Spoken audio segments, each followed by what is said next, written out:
ચાલો આજે આપણે સાથે મળીને થેપલાની સફરે નીકળશું. તો ચાલો સાથે મળીને આપણે સફરે જવાનું જ છે, તો થેપલા પણ બનાવી લઈએ સફર માટે. તો એના માટે મેં અહીંયા કારેલા લઈ લીધા છે. તો કારેલાના છાલનો આજે આપણે ઉપયોગ કરવા જઈ રહ્યા છીએ. કારેલાને છાલના પોષક તત્વોનું તો તમને ખબર હશે, ઘણા જ પોષક તત્વો છે.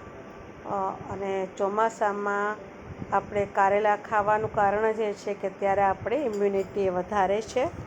તો એવા કારેલા આપણે જોયું હશે કે ઘણા છોકરાઓ અને ઘણા મોટા પણ પસંદ કરતા નથી. તો જો તમે આ રીતે છાલનો ઉપયોગ કરી એમને ખવડાવશો તો એને ખ્યાલ પણ નહીં આવે અને એના જે ગુણ છે એ આપણે એમને આપી શકશું. તો એના માટે મેં અહીંયા છાલ લીધી છે, એમાં મીઠું, ખાંડ અને હળદર એ ત્રણેય મિક્સ કરી લીધું છે બરાબર રીતે. થોડીક વાર પછી તમે જોશો તો છાલ એનું મોઇસ્ચર છોડી દેશે અને છાલ સોફ્ટ બની જાય છે. ત્યાર પછી મેં એક નાની વાટકી જેટલા પૌવા લઈ લીધા છે અને એને મેં સારી રીતે ધોઈ લીધા છે. સારી રીતે ધોયા પછી મેં એક વાટકી કાચા પૌવા હતા તો એક વાટકી જેટલું પાણી છે એમાં એડ કરી અને એને પલાળવા માટે રાખી દીધા છે સાઈડમાં. હવે એક કાથરોટમાં હું જે વાટકીના માપથી પૌવા લીધા હતા એ જ વાટકીના માપથી મેં 6 વાટકી નાનકડી ઘઉંનો લોટ લીધો છે. અને હવે આ ઘઉંના લોટમાં આપણા પૌવા ફૂલી ગયા છે સારી રીતે એડ કરી દીધા છે. ત્યાર પછી આપણે કારેલાની છાલ, તે પછી બધા સૂકા મસાલા એક પછી એક આપણે એડ કરશું. મીઠું છે, હળદર છે, હિંગ, લાલ મરચું, ત્યાર પછી થોડુંક ગોળ એડ કરશું 1 ચમચી જેટલો, કે જેને લીધે કારેલાની બિટરનેસ છે બેલેન્સ થઈ જાય. અને હવે આપણે થર્ડ ટ્વિસ્ટ જોઈએ છે કે આજે તેલ એડ કર્યું છે મોણ માટેનું, એ આપણે કેસ્ટર ઓઇલ એટલે કે એરંડિયું તેલ કોલ્ડ પ્રોસેસ યુઝ કર્યું છે.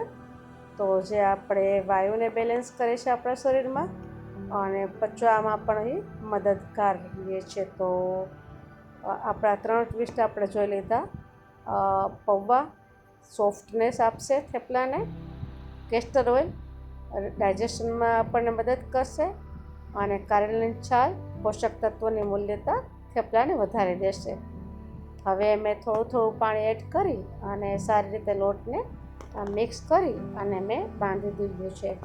આમાં મને લગભગ 2.25 વાટકી જેટલું પાણી મારે જરૂર પડી હતી સોફ્ટ લોટ મારે બાંધવા માટે. સારી રીતે મેં એને નીટ કરી લીધો છે અને હવે અડધી કલાક માટે મેં એને રેસ્ટમાં મૂકી દીધો હતો. તો હવે જુઓ છો અડધી કલાક પછી આપણો લોટ સરસ રીતે કૂણવાઈ ગયો છે અને તેમાંથી હવે હું એક સરખા લુવા બનાવી દઉં છું અને ત્યાર પછી એના ઉપર થોડોક લોટ સ્પ્રિંકલ કરી દીધો છે તે જેને લીધે લુવા એકબીજા સાથે ચોંટી ન જાય.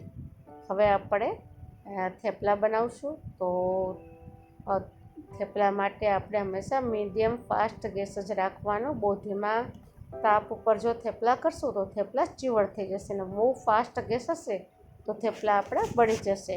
તો બંને સાઈડ શેકાઈ જાય તે પછી એમાં લગભગ 5 ચમચી જેટલું તેલ એડ કરી અને બંને સાઈડ ઉથલાવી અને દાબણિયાથી દાબી અને સરસ મજાની ભાત પડે ત્યાં સુધી શેકી લીધા છે. આ રીતે આપણા બધા થેપલા આપણે તૈયાર કરી લઈશું.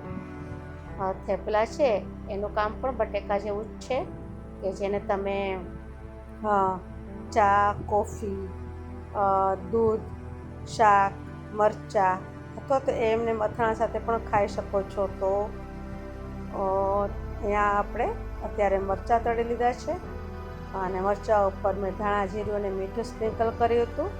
તમે જોઈ શકો છો કે આપણા થેપલા બધા તૈયાર છે.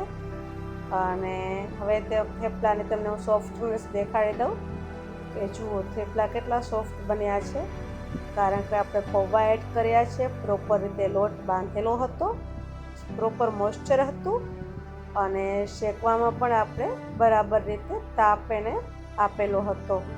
આ થેપલા 24 કલાક પછી પણ એટલા સોફ્ટ રહે છે, કારણ કે આજ તેમાં આપણે પૌવા એડ કરેલા છે.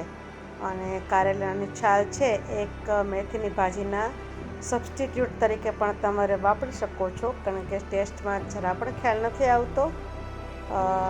અત્યારે આ એક થેપલું મેં લીલા મરચાં સાથે ટેસ્ટ કર્યું તો ખરેખર બીજી વાર ખાવાનું મન થાય એવો ટેસ્ટ લાગે છે. તો ચાલો, સફર આપણી કેવી રહી મને જણાવજો. બાય.